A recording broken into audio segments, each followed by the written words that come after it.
বসে অনলাইনের মাধ্যমে গাড়ির ট্যাক্সটি পেমেন্ট করেছি। এটি হলো তার রিসিপ্ট কপি। আপনি বাড়িতে বসেই কিভাবে গাড়ির ট্যাক্স পেমেন্ট করবেন তারই স্টেপ বাই স্টেপ প্রসেস দেখাবো আজকের এই ভিডিওতে। বাড়িতে বসে আপনি ট্যাক্স পেমেন্ট করার জন্য bahan.poribohon.gov.in এই লিঙ্কটিতে চলে আসবেন। এই লিঙ্কটি আমার ভিডিওর ডেসক্রিপশনে দেওয়া থাকবে, সেখানেও ক্লিক করে এখানে চলে আসবেন। এরপর আপনি এখানে টিক চিহ্নতে টিক করে প্রসিড অপশনে ক্লিক করবেন। এরপর এখান থেকে প্রসিড অপশনে ক্লিক করার পর আপনার কাছে অনলাইন সার্ভিসেস সবগুলো অপশন খুলে চলে আসবে। ট্যাক্সটি পেমেন্ট করার জন্য প্রথম দেখতে পাচ্ছেন পে ইউর ট্যাক্স, এখানে ক্লিক করবেন।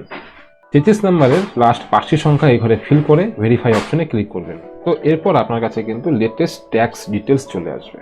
তো এরপরে ডিটেলস এটি কিন্তু একটু ভালোভাবে বুঝবেন।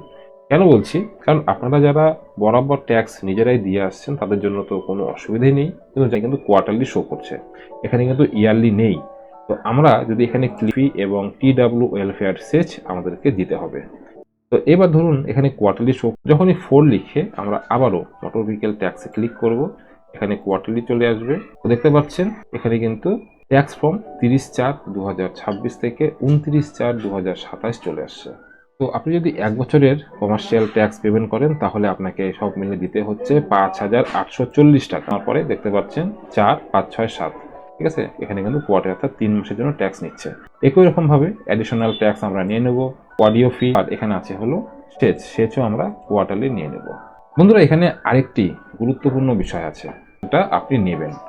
যেহেতু আমার 29 অবধি পেমেন্ট করা আছে, সেই ক্ষেত্রে আমরা এটি নিচ্ছি না। তো আমি কিন্তু এখানে 3টি অপশন নিয়ে নিয়েছি। অডিও ফি দেখতে পাচ্ছেন আমি নেইনি। তো এই 3টি অর্থাৎ motor vehicle tax, additional tax এবং সেচ 3টি মিলে আমাকে পেমেন্ট করতে হবে 990 টাকা। এরপর আপনারা এখান থেকে পেমেন্ট করার জন্য পেমেন্ট অপশনে ক্লিক করবেন। এরপরে পেমেন্ট গেটওয়ে চলে আসবে, এখান থেকে আপনি গ্রিপস নিয়ে নেবেন। এখানে আই অ্যাকসেপ্টে টিক চিহ্ন করে সাবমিটে ক্লিক করার পর পেজটি একটু উপর দিকে উঠাবেন, এই পেজটি আসবে। এখান থেকে অ্যামাউন্টটি শো করবে, ভেরিফাই অ্যান্ড চেক অপশনে ক্লিক করে নেক্সট। এরপরে আপনি এখান থেকে SBI ইপে অপশনটি নিয়ে নেবেন, pay through payment gateway bank next.